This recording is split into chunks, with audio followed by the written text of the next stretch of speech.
Hello students, how are you all? I hope so that you all are fit and fine with your family members.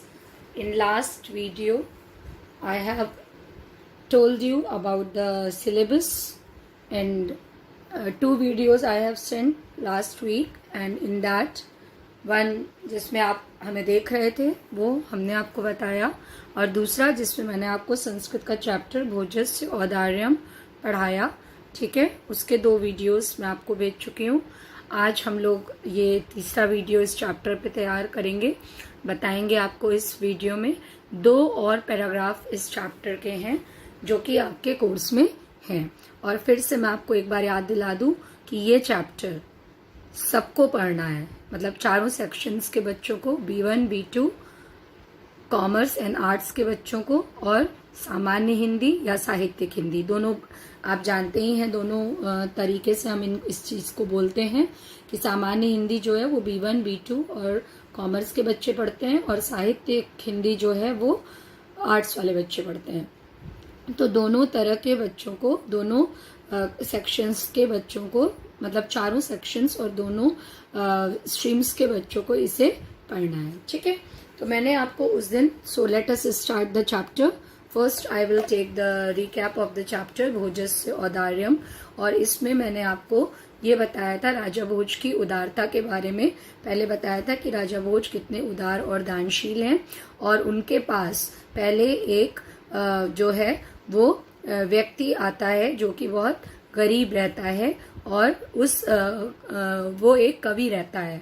वो जो व्यक्ति आता है उनके पास बहुत गरीब दीनहीन हालत में वो एक कवि रहता है। ये जो पैराग्राफ मैंने आपको पढ़ाया था, अयो लाजानुच्चय पति वाला, यहाँ तक पुनरुद्धमुच्चित, इसमें एक कवि बहुत गरीब रहता है और वो अपना वर्णन करता है, और कविता के माध्यम से, श्लोक के माध्यम, संस्कृत में कविता क्या होगी, श्लोक होगी, तो श्लोक के माध्यम से वो वर्णन करता है।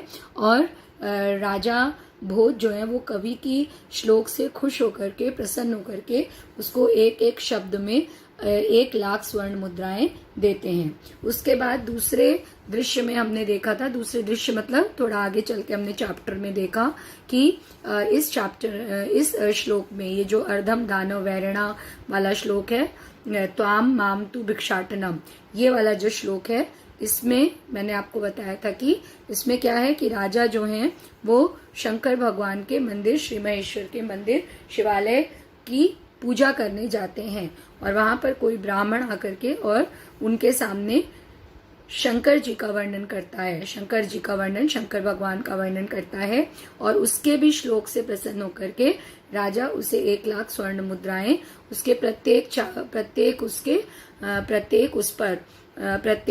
शब्द पर 1,00,000 स्वर्ण मुद्राएं अर्पित करते हैं। अब देखिए तीसरा पैराग्राफ, इसी से संबंधित तीसरा पैराग्राफ। राजा, ये मैंने आपको यहाँ तक बताया था, राजा तुष्ट तस्मै प्रत्यक्षरम लक्ष्यम ददो, कि राजा ने उससे प्रसन्न होकर, किससे प्रसन्न होकर, उस ब्राह्मण से प्रसन्न होकर उसको प्रत्येक अक्षरम मतलब प्रत्येक धन अक्षरम, प्रत्येक अक्षर पर 1,00,000 स्वर्ण मुद्राएं अर्पित की। अन्यदा राजा, फिर यहाँ तक हमने आपको पढ़ाया था, इस लाइन तक हमने आपको लास्ट वीडियोस में पढ़ाया था। अब यहाँ से देखिए, अन्यदा राजा समुपस्थिताम सीताम प्राह देवी प्रभातम वर्ण इति, सीता प्राह अन्यदा, अन्य एक बार, मतलब उसके आगे कभी, क्योंकि मैंने आपको क्या बताया इस चैप्टर के बारे में, मैंने आपको इस चैप्टर के बारे में बताया कि ये चैप्टर जो है ये भोज प्रबंध नामक ग्रंथ से लिया गया है, और जिसका शीर्षक क्या है, शीर्षक भोजस्य औदार्यम है। ठीक है, संस्कृत खंड में ये फर्स्ट चैप्टर है आपका, ये हमने पहले नहीं लिया था क्योंकि कठिन चैप्टर है, तो आएगा कि नहीं ये थोड़ा सा मन में था, लेकिन अभी आ रहा है। तो इस संस्कृत खंड का दोनों के लिए, मतलब साइंस वालों के लिए भी और आर्ट्स और कॉमर्स वालों के लिए भी, सबके लिए ये फर्स्ट चैप्टर है। ठीक है, और इसके बाद थर्ड चैप्टर जो आपका है संस्कृत भाषा या महत्वम, वो हम आपको ऑलरेडी पहले पढ़ा चुके हैं। तो ये भोजस्य औदार्यम शीर्षक के अंतर्गत यहाँ पर था, और ये मैंने आपको बताया है कि ये एक क्या है, ये एक श्लोक, ये एक जो है वो शोध ग्रंथ, ये एक प्रबंध ग्रंथ से लिया गया चैप्टर है। तो उसमें आगे जो होता है, अन्यथा मतलब अन्य एक बार। 2 बार तो क्या हुआ कि कवि ने अपना श्लोक सुनाया। सबसे पहले पैराग्राफ में आप देख रहे हैं, इधर देखिए, कवि ने अपना श्लोक सुनाया और राजा उससे प्रसन्न हुए। फिर शंकर भगवान के लिए उन्होंने, शंकर जी के लिए उन्होंने, ब्राह्मण ने अपना श्लोक सुनाया तो उससे प्रसन्न हुए। अब आगे चल के क्या हुआ, आगे चल के ये हुआ कि अन्यदा, अन्य एक बार। तो इस अन्यदा शब्द को आप कैसे लिखेंगे कि अन्य एक बार राजा समुपस्थितम सीता प्राह, राजा के पास, राजा ने समुपस्थिताम सीताम प्राह, अपने पास उपस्थित सीता से, प्राह मतलब कहा, या राजा अपने पास उपस्थित सीता से बोले, क्या बोले, देवी प्रभातम वर्णय इति, देवी प्रभात का वर्णन करो, देवी प्रभात का वर्णन करो। प्रभात मतलब सवेरे का वर्णन करो।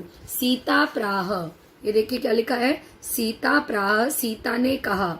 अब सीता ने जो कहा वो मैं आपको पढ़ के सुना रही हूँ श्लोक में। विरल विरलाह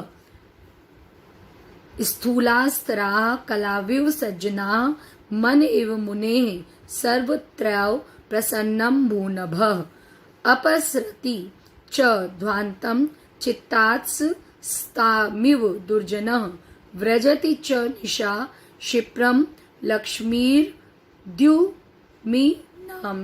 एक बार फिर से पढ़ रहे हैं, कठिन शब्द हैं। विरल विरलाः स्थूला स्ताराः कलाविव सज्जनाः मन इव मुनेः सर्वत्रैव प्रसन्नम भूनभः, सरति च ध्वान्तम चित्तात्स स्तामिव दुर्जन, व्रजति च निशा क्षिप्रम लक्ष्मीर न्युद मिनानिव। तो जैसा कि आपको पहले मैंने 2 श्लोक पढ़ाए, बड़े 2 श्लोक, कि एक एक पहले हम शब्द का अर्थ समझेंगे और उसके बाद वाक्य निर्माण करेंगे। विरल विरलाह, विरल विरलाह मतलब कोई कोई, वो क्या कहती हैं, विरल विरला, सीता प्रा, सीता कहती हैं विरल विरलाह कोई कोई, स्थूला स्थराह, स्थूल मतलब होता है बड़े या मोटे।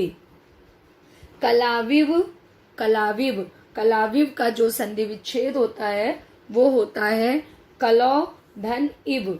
कलाविव मतलब कलौ धन इव, कलाविव का जो संधि विच्छेद होगा वो मैं आपको यहाँ पे लिख के बता रही हूँ। कलाविव का संधि विच्छेद होगा कलौ धन इव, कलौ धन इव। और कलौ धन इव का मतलब क्या हुआ, कलौ धन इव मतलब हुआ कलयुग। कलौ मतलब कलयुग, इव मतलब जिस प्रकार, जैसे कलयुग में। तो कलौविव सज्जना, कलौ मतलब जैसे ये कलयुग, और इव मतलब जिस प्रकार कलयुग में। Is it to follow. फिर सज्जना, सज्जन लोग, सज्जना मतलब सज्जन लोग। मन इव मुनेह, मन मतलब हृदय, इव मतलब उसी प्रकार से, मुनेह मतलब मुनि लोग, मुने मतलब मुनि लोग। सर्वत्रैव, सर्वत्रैव का जो संधि विच्छेद होगा वो क्या होगा, सर्वत्र। ये आपको मैं इसलिए साथ में बताते जा रही हूँ क्योंकि ये आपके एग्जाम में भी आ सकता है। सर्वत्र धन एव, ये आप पहले भी ये वर्ड तो आप पहली बार जान रहे होंगे शायद, कलौइव। लेकिन सर्वत्रैव जो है ये आप पहले भी संस्कृत में 11th और 10th और 11th में पढ़ चुके हैं। तो ये जो शब्द है सर्वत्रैव, इसका मतलब क्या हुआ, इसका संधि विच्छेद हुआ सर्वत्र धन एव। सर्वत्र मतलब क्या होता है, सभी जगह, और एव मतलब ही। सर्वत्र मतलब सब और एव मतलब ही, तो इसका अर्थ हुआ सभी जगह। ठीक है। उसके बाद देखिए अपसरति, अपसरति च ध्वान्तम, अपसरति च ध्वान्तम चित्तात्स मतातिव दुर्जनः। तो दुर्जनः मतलब क्या होता है, दुर्जन का मतलब बताइए क्या होता है। दुर्जन का मतलब होता है, दुर्जन का मतलब होता है जो दुष्ट लोग होते हैं। दुर्जन का मतलब क्या होता है, जो दुष्ट लोग होते हैं। ठीक है। तो दुर्जन का मतलब हुआ जो दुष्ट लोग होते हैं। और इसके बाद आप ये शब्द देखिए इधर, चित्ता अपसरति, दुर्जन मतलब दुष्ट लोग, अपसरति, इधर फर्स्ट लाइन फर्स्ट शब्द देखिए, अपसरति मतलब होता है दूर हो रहा है या घट रहा है, दूर हो रहा है या अपसरति, अपसरति ये बेटा ये आपको ना याद करना पड़ेगा। ये वर्ड आपकी बुक में मीनिंग्स दी हुई हैं, आप देखिएगा पीछे, आप इधर पीछे देखेंगे इस बुक के, तो ये सारी मीनिंग्स आपके इसमें दी हुई हैं। ये देखिए इधर ये सारी मीनिंग्स जो हैं आपके बुक में दी हुई हैं। तो चूंकि आपको लिखना नहीं होता है, वर्ड मीनिंग नहीं आता है, तो ये मीनिंग्स आप यहाँ से भी देख सकते हैं। और जिन वर्ड्स की मीनिंग नहीं दी हुई है वो मैं आपको ऑलरेडी पढ़ते समय बता रही हूँ। जिन वर्ड की मीनिंग नहीं दी गई है वो मैं आपको ऑलरेडी पढ़ते समय बता रही हूँ। तो अपसरति मतलब क्या होता है? अपसरति मतलब होता है दूर हो रहा है या हट रहा है। च मतलब और, च मतलब और ध्वांतम, ध्वांतम, ध्वांतम मतलब होता है अंधकार। ध्वांतम मीन्स अंधकार, समझ में आया? ध्वांतम मीन्स अंधकार। चित्तात्स मतातिव, चित्तात्स मतातिव, इसको देखिए, इसका संधि विच्छेद भी देखिए। चित्तात धन मतातिव, चित्तात का जो इस शब्द का, ये जो शब्द है आपका, इसका संधि विच्छेद होगा, इसका संधि विच्छेद होगा चित्तात। पहला वर्ड होगा चित्तात, दूसरा वर्ड होगा सताम। दूसरा वर्ड क्या होगा? सताम। चित्तात सतामिव। और तीसरा वर्ड क्या हो जाएगा? चित्तात धन सताम धन इव। तीसरा वर्ड होगा चित्तात। ये देखिए, इसको देखिए, ये जो वर्ड है चित्तात सतामिव, इसका वर्ड हुआ चित्तात धन सताम धन इव। चित्तात धन सताव धन इव। इसमें चित्तात का मतलब क्या हुआ? सज्जनों के, इसका चित्तात मतलब हुआ चित्त, अर्थात आपका हृदय। चित्तात मतलब हुआ हृदय। सताम मतलब हुआ सताम, ये वर्ड आपने उसमें पढ़ा है 9th क्लास में, सदाचार वर्ड में सताम। तो सताम मतलब होता है सज्जनों का, ठीक है। और इव मतलब जैसे, तो जैसे सज्जनों के चित्त से, जैसे सज्जनों के चित्त से। और यहाँ दुर्जना का मतलब क्या बताया था? दुर्जना का मतलब हमने आपको बताया था दुष्ट। तो अपसरति मतलब दूर हो रहा है या घट रहा है। एक बार फिर से बता रहे हैं, अपसरति मतलब दूर हो रहा है या घट रहा है। च मतलब और, ध्वांतम मतलब होता है अंधकार, ध्वांतम मतलब अंधकार। और चित्तात्स मतामिव, चित्तात्स तामिव का मतलब का संधि विच्छेद जब हम करेंगे तो चित्तात धन सताम धन इव। तो इसका मतलब क्या हुआ? जैसे सज्जनों के चित्त से, जैसे सज्जनों के चित्त से। दुर्जना मतलब दुष्टों के, दुर्जना मतलब दुष्टों के। वज्रति च निशा क्षिप्रम लक्ष्मीर द्युतिमानिव। अब व्रजति मतलब क्या होता है? व्रजति मतलब होता है भागना। व्रजति मतलब होता है निशा, सॉरी, निशा मतलब क्या होता है? निशा मतलब होता है रात। क्षिप्रम मतलब होता है, क्षिप्रम मतलब होता है ये, व्रजति मतलब हुआ, व्रजति मतलब हुआ आपका कि व्रजति मतलब हुआ भागी जा रही है।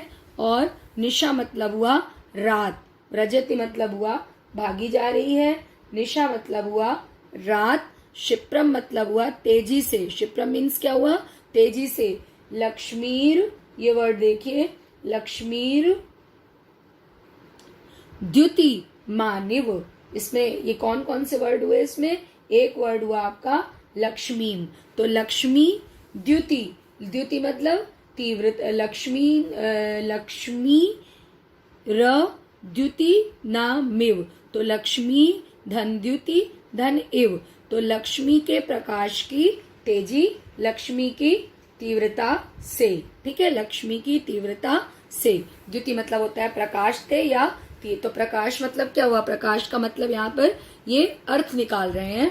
अर्थ क्या निकाल रहे हैं? अर्थ मतलब द्युति मतलब, द्युमि मतलब होता है प्रकाश, और यहाँ पर अर्थ निकाला जा रहा है तेजी से, ठीक है। तो अब आप देखिए वो क्या वर्णन करती हैं। अब हम लोगों ने अलग अलग शब्द इसका समझ लिया, अलग अलग शब्द हम लोगों ने इसका अर्थ शब्द को समझ लिया। अब हम इसका सेंटेंस बनाएंगे। वो क्या कह रहे हैं? सीता प्राह, सीता बोली। सीता जो है वो वर्णन कर रही हैं, किसका वर्णन कर रही हैं? सीता जो है वो प्रभात का वर्णन कर रही है। सीता प्रभात का वर्णन कर रही हैं। और सीता क्या कह रही हैं कि स्थूल, स्थूल मतलब हुआ बड़े, और स्तार मतलब हुआ, स्थूल मतलब मैंने अभी आपको बताया था, स्थूल मतलब होता है बड़े, स्थूल मतलब क्या होता है, बड़े। तो जो बड़े तारे हैं, और स्तरा मतलब होता है छोटे, ठीक है, छोटे। तो बड़े तारे, अब वो किस तरह क्या बता रही हैं कि जो बड़े तारे हैं वो स्थूल, कम दिखाई दे रहे हैं, ठीक है। जो बड़े तारे हैं विरल विरलाह, विरल विरलाह मतलब आपको बताया था कोई कोई दिखाई दे रहे हैं, कोई कोई। स्थूल मतलब क्या बताया था, बड़े, स्थूल मतलब आपको क्या बताया, बड़े। तो जो बड़े तारे हैं, ताराह, ताराह मतलब तारे, स्थूल मतलब बड़े, स्तराह, तारा मतलब तारे, जो बड़े तारे हैं वो कम दिखाई दे रहे हैं। प्रभात का वर्णन कर रही है, सुबह का, सुबह का समय। प्रभात का समय कौन सा समय होता है, भोर का समय, जो सुबह 4 बजे का समय होता है, उसका वर्णन सीता जी कर रही हैं कि जो बड़े तारे हैं वो गिने चुने स्थूल दिखाई दे रहे हैं, बड़े तारे विरल विरला, कोई कोई ही दिखाई दे रहे हैं, या कोई कोई को आप ये भी कह सकते हैं कि कम दिखाई दे रहे हैं। अर्थात आकाश में जब हम तारों को देखते हैं, इसको समझिए, पहले थोड़ा सा समझ लीजिए, फिर अनुवाद लिखेंगे हम लोग, कि वो कहती हैं कि जो बड़े तारे हैं वो कोई कोई दिखाई दे रहे हैं। तो कोई कोई तो मतलब होगा नहीं, तो कोई कोई से क्या मतलब निकलेगा, कोई कोई से मतलब निकलेगा कि कहीं कहीं दिखाई दे रहे हैं, या बहुत कम दिखाई दे रहे हैं। कैसे, कला इव, तो ये बताया था ना, कलो इव, जैसे कलयुग में, इव मतलब जैसे, जैसे कलयुग में सज्जन। तो जिस प्रकार से, ये कौन सा युग चल रहा है, हिंदू फिलॉसफी के अनुसार, जब आप हिंदू फिलॉसफी, हिंदू दर्शन या इंडियन फिलॉसफी भी आप उसे कह सकते हैं, उसके अनुसार हमारे कितने युग हैं, ये आपको पहले भी बताया है हम लोगों ने, पहले भी मैंने बताया कि 4 युग हमारे हैं। सबसे पहले जो युग था, मतलब जो ये पृथ्वी चल रही है, इसमें कितने युग हैं, 4 युग। कितने युग हैं, 4 युग हैं। सबसे पहले कौन सा युग था, सतयुग था। उसके बाद कौन सा युग आया, त्रेता युग आया, जिसमें श्री रामचंद्र जी ने जन्म लिया। फिर द्वापर युग आया, जिसमें श्री कृष्ण जी ने जन्म लिया। और आजकल कौन से हैं, कलयुग। तो हम लोग कहते हैं ना, आप जनरली सुनते होंगे अपने मतलब समाज में, सोसाइटी में, अब आप बड़े बच्चे हैं तो सोसाइटी में आप अक्सर सुनते होंगे कि आजकल अच्छे लोग बहुत कम दिखाई देते हैं। सुनते हैं ना कि आजकल अच्छे लोग बहुत कम दिखाई देते हैं। वही चीज यहाँ पर ये कह रही हैं कि जो बड़े तारे हैं वो गिने चुने या बहुत कम दिखाई दे रहे हैं, जैसे कलयुग में सज्जन, जैसे कलयुग में सज्जन। मन इव मुनेह, और सर्वत्रैव प्रसन्नम भूनव। सर्वत्रैव, सर्वत्रैव मतलब सारा, सर्वत्रैव मतलब सारा। और ये देखिए, ये वर्ड शायद भूल गई थी क्या मैं बताना, प्रसन्नम, प्रसन्नम भूनभ। अभी सुन लीजिए, ये जो वर्ड है ये शायद मैं भूल गई आपको अर्थ बताना। सर्वत्रैव मतलब सभी जगह, प्रसन्नम भूनभ, प्रसन्नम भूनभ मतलब प्रसन्नम तन धन अभूत। इसमें 3 वर्ड है, प्रसन्न, एक है प्रसन्न, फिर म से आप अ लेंगे, क्या लेंगे, अ लेंगे, तो ये बनेगा अभूत धन नभ। क्या वर्ड हो गया, तो इसको हम बता भी दे रहे हैं आपको, इसका संधि विच्छेद कैसा होगा। अभी देखिए आप, इसका संधि विच्छेद हो जाएगा आपका प्रसन्नम, इस शब्द का संधि विच्छेद देखिए, प्रसन्नम धन अभूत धन नभः, नभः। क्या हो गया इसका संधि विच्छेद, देखिए ये जो वर्ड है प्रसन्नम भूनभ, प्रसन्नम धन अभूत धन नभः। प्रसन्न मतलब प्रसन्न हुआ, अभूत मतलब नभ मतलब आकाश, और अभूत मतलब निर्मल, ठीक है। तो आकाश जो है वो पूरा प्रसन्न हो गया या निर्मल हो गया। अब आप देखिए इसका मतलब क्या है, सारा आकाश, सर्वत्रैव प्रसन्नम भुव।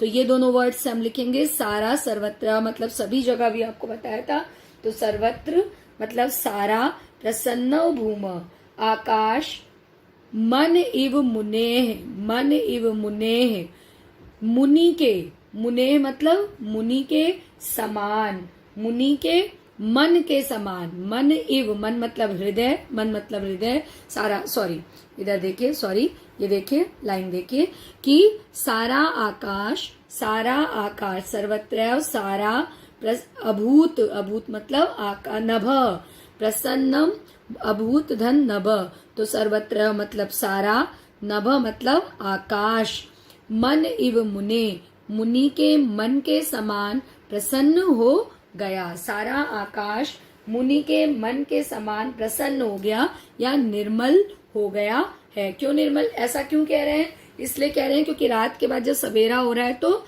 सारा आकाश का अंधेरा मिट गया है और वो निर्मल हो रहा है। अपसरति, अपसरति च ध्वांतम चित्तात् स्म दर्जन। अब इसका अर्थ देखिए, अंधेरा, अपसरति च ध्वांत, ध्वांत मतलब आपको क्या बताया था मैंने? ध्वांत मतलब आपको बताया था अंधकार, तो और अपसरति मतलब दूर हो रहा है, सारा अंधेरा मिटता जा रहा है, अंधेरा या अंधकार मिटता जा रहा है।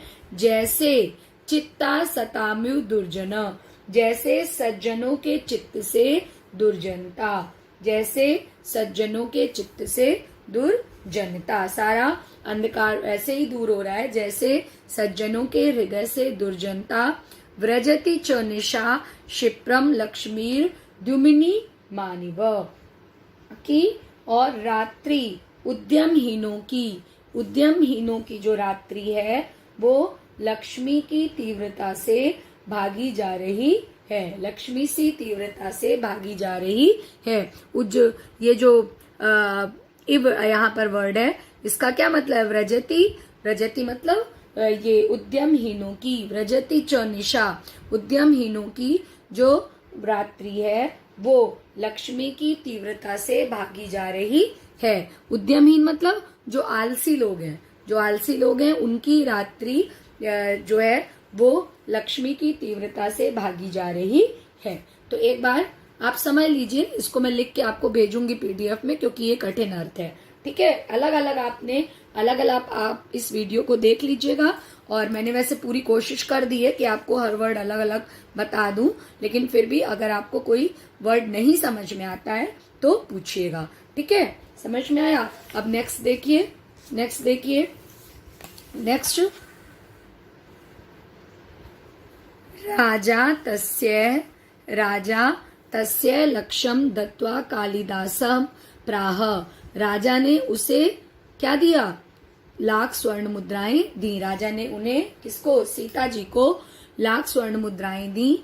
कालिदासम देकर, कालिदासम प्राह, कालिदास से कहा, राजा ने उसको, किसको? सीता को। तस्य लक्ष्यम, देखिए बुक में देखिए आपके दिख रहा होगा, राजा तस्य लक्ष्यम दत्वा कालिदासम प्राह, राजा ने उसे अर्थात सीता को लाख स्वर्ण मुद्राएं दी और कालिदास से कहा, स्वखे त्वमपि प्रभातम वर्ण्यम इति, कि हे सखा, हे राजा तुम भी, हे सखे, हे मित्र, कालिदास जो है उनके मित्र होंगे, हे राजा तुम भी प्रभात का वर्णन करो, तुम भी प्रभात का वर्णन करो। ततः कालिदास प्राह, तो कालिदास ने, ततः उसके बाद कालिदास ने कहा, उसके बाद कालिदास ने कहा, क्या कहा?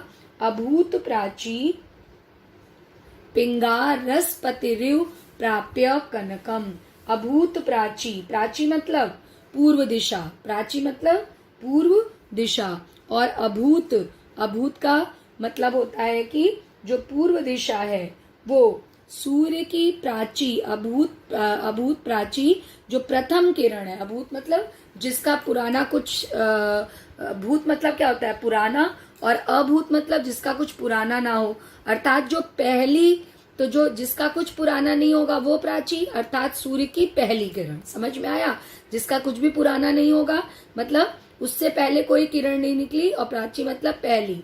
तो वो कह रहे हैं कि जो सूर्य की पहली किरण है वो पिंगा, पिंगा मतलब होता है आपका, पिंगा मतलब होता है पीली, पिंगा मतलब पीली। रसपतिरिव, रसपतिरिव, अब उसके रस को पाकर, रसपतिरिव प्राप्यम कनकम, रसपति मतलब होता है पारा, मरकरी होता है ना, मरकरी, मरकरी, इतनी साइंस तो सारे बच्चे 10th तक साइंस पढ़े हैं तो जानते होंगे। रसपतिरिव, तो रसपति मतलब होता है पारा, तो जो पहली किरण सूर्य की है वो जो पूर्व दिशा है, ठीक है, जो पूर्व दिशा है वो अभूत मतलब पहली किरण, प्राची मतलब पूर्व दिशा, सॉरी यहाँ पर मैंने आपको प्राची का मतलब शायद वो बता दिया। प्राची का मतलब मैंने क्या बताया आपको, सॉरी शायद मैंने आपको पहली किरण बताया। प्राची मतलब पूर्व दिशा, प्राची मतलब पूर्व दिशा, सॉरी एक्सट्रीमली सॉरी। प्राची मतलब पूर्व दिशा, पूर्व दिशा सूर्य की पहली किरण को पाकर के कैसी हो रही है, वो पारे के समान प्राप्यम कनकम, पीली हो गई, पारे के समान पीली हो गई, या सोने के समान, सोना भी कहते हैं ना, पीले रंग का होता है सोना, तो प्राप्यम कनकम, तो कनक मतलब क्या होता है, कनक मतलब सोना भी होता है, और सोना किस रंग का होता है, पीले रंग का होता है। तो इसमें से आपको अर्थ निकालने हैं, ठीक है, जो शब्द हैं उससे कुछ संबंधित अर्थ निकालने हैं। तो इसका मतलब हुआ कि वो पीले रंग की हो गई। प्राची मतलब मैंने आपको बता दिया है कि सूर्य की पहली किरण को पाकर जो पारे सी सुनहरी हो गई, कौन, पूर्व दिशा, ठीक है, पूर्व दिशा सूर्य की पहली किरण को पाकर के क्या हो गई, सुवर्ण को पाकर के कैसी हो गई, सोने के समान पीली हो गई, ठीक है। गतच्छाय चंद्रो बुध जन इव ग्राम्य सदसी, इसको समझिएगा जरा। गतच्छाय चंद्रो, इसमें इसका मतलब है गतच्छाय मतलब कांतिहीन, गतच्छाय, गत मतलब जो बीत गया, तो वो कांतिहीन हो गया, कैसे, चंद्रमा, गतच्छाय चंद्रमा, बुधजन ईव, बुधजन मतलब विद्वानों की, बुधजन मतलब विद्वानों की, इव मतलब तरह, तो हम इसको क्या कहेंगे पूरा, कि जो विद्वजन की तरह चंद्रमा कांतिहीन हो गया, विद्वजन की तरह चंद्रमा वैसे ही कांतिहीन हो गया, इव ग्राम्य सदसी का मतलब क्या होता है, बताएगा कोई बच्चा। ग्राम्य मतलब क्या हुआ, ग्राम्य मतलब होता है गांव का, ग्राम्य मतलब ऐसे क्या होता है, ग्राम्य मतलब होता है गांव का, और सदसी मतलब होता है लोगों की तरह। लेकिन यहाँ पर भी आपको इस शब्द का अर्थ निकालना पड़ेगा, गांव में रहने वाले अर्थात अज्ञानियों की तरह। बट इसको आज से आप नहीं वो करेंगे, ध्यान से सुनिए इस बात को, इसको आप आज से कंपेयर नहीं करेंगे कि अगर आप गांव में रह रहे हैं तो आप जो है वो अज्ञानी हैं। पहले के समय में क्या होता था, पहले के समय में जो गांव में लोग रहते थे उनको ग्रामवासी कहा जाता था, वो बिना पढ़े लिखे होते थे, और जो नगर में रहते थे उनको नागर कहा जाता था, चतुर प्राणी मतलब जो पढ़े लिखे होते थे।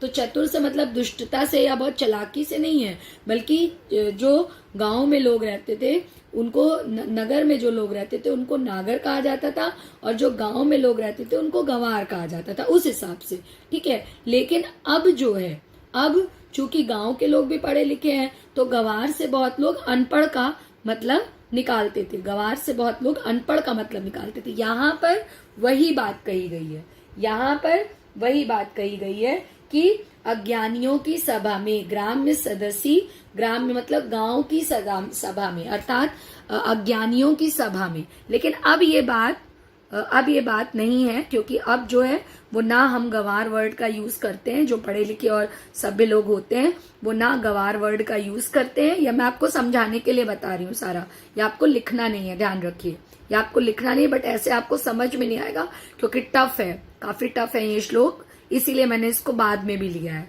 ये रीजन है कि आपको बाद में लिया है क्योंकि टफ है ये श्लोक, इसलिए समझाने के लिए आपको बता रही हूँ कि पहले जो गांव में लोग रहते थे उनको गंवार, और नगर में रहने वालों को नागर कहा जाता था।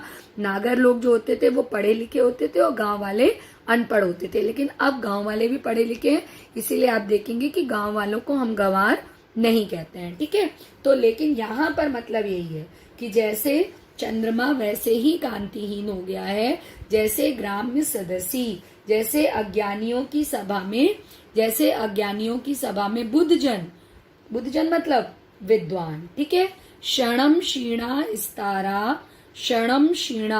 इस्तारा नृपतय इवानुद्यम पराह न दीपा राजन्ते द्रविण रहितानिव मव गुणा। क्षणम क्षीणास्तारा, तारे जो हैं, तारे क्षणम एक क्षण में, कब, सुबह आते ही, सवेरा होते ही तारे क्षणम क्षीणास्तारा, क्षणम क्षीणा अस्तारा, तारा शब्द यहां से लीजिए, देखिए तारा शब्द यहां से लेंगे, क्षणम एक क्षण में क्षीण हो गए हैं, क्षीण हो गए मतलब कमजोर हो गए हैं, ठीक है। और किसकी तरह कमजोर हो गए हैं? नृपतया इवानुद्यम परा, इवानुम पद्यरा मतलब होता है अनउद्यमी, इव धन अनुद्यम परा, इसका मतलब क्या हुआ? इसका मतलब हुआ इव धन अनुद्यम पराह। तो ये जो वर्ड है आपका अनुद्यम पराह, अनुद्यम पराह का मतलब होता है अनउद्यमियों की तरह। अनउद्यमी उन राजाओं को कहा जाता है, उन राजाओं को कहा जाता है जो कोई भी उद्यम नहीं करते हैं, जो कोई भी मेहनत का काम नहीं करते हैं, उनको अनउद्यमी राजा कहा जाता है। तो यहाँ पर क्या हुआ? तारे क्षण भर में क्षीण हो गए हैं, किसके समान? अनउद्यमी राजाओं के समान। नृपतया, नृपतया मतलब राजा, और अनुद्यमी मतलब वो राजा जो बिल्कुल भी स्वयं मेहनत ना करे। ये जो वर्ड है ना अनुद्यम परा, ये जो वर्ड है ना अनुद्यम परा, ये नृपतया का विशेषण है। नृपतया, ये जो नृपतया है ना, नृपतया मतलब राजा, और इसका विशेषण, इन राजाओं की उन राजाओं की विशेषता बताई गई है जो स्वयं बिल्कुल मेहनत नहीं करते हैं। जो स्वयं बिल्कुल मेहनत नहीं करते हैं, उनके कौन मेहनत करते हैं? आप देखते होंगे कि आपने पुरानी बहुत सी कहानियां सुनी होंगी जिसमें राजा स्वयं मेहनत नहीं कर रहा है, बल्कि कौन मेहनत करते हैं? उनके मंत्री, उनके सेनापति और प्रजा वाले मेहनत करते हैं। तो यही उन राजाओं की विशेषता इस वर्ड में, इस शब्द में बताई गई है। यही यहाँ पर कहा जा रहा है कि तारे उद्यमहीन राजाओं की तरह क्षण भर में क्षीण हो गए हैं। न दीपा राजन्ते द्रविण रहिता नामिव गुणाः। ठीक है, तो और क्या बोलने का मतलब है? और निर्धनों के गुणों के न दीपा, दीपा भी राजन्ते, दीपक नहीं जल रहे हैं। न दीपा, दीपा मतलब दीप, दीप मतलब दिए, दिए राजन्ते मतलब सुशोभित नहीं हो रहे हैं, दीप जो हैं वो सुशोभित नहीं हो रहे हैं। द्रविण रहिता नामिव गुणाः, उन दरिद्र, द्रविण रहिता नामिव गुणा, द्रविण रहिता नाम, द्रविण रहिता नाम, द्रविण मतलब जो दीन लोग होते हैं, मतलब धनहीनों के समान, जिनके पास, दीन मतलब गरीब, जो गरीब लोग होते हैं उनके पास क्या होते हैं? उनके गुणों को दरिद्रता जो है वो छुपा लेती है। ठीक है ना? दरिद्रता, जो दरिद्र व्यक्ति होता है, गरीब व्यक्ति होता है, हमारी सोसाइटी में उसको कोई भी इज्जत नहीं मिलती है। जिनके पास भी, जो गरीब होते हैं, जिनके पास धन नहीं होता, आप अपनी समाज में देखिए, उनको कोई भी इज्जत नहीं मिलती है। तो जो दीपक हैं, दीपक का क्या काम होता है? दीपक का गुण क्या होता है? दियों का गुण होता है जलना, दीपों का गुण होता है जलना, और दीपों को जलना चाहिए। लेकिन यहाँ पर जो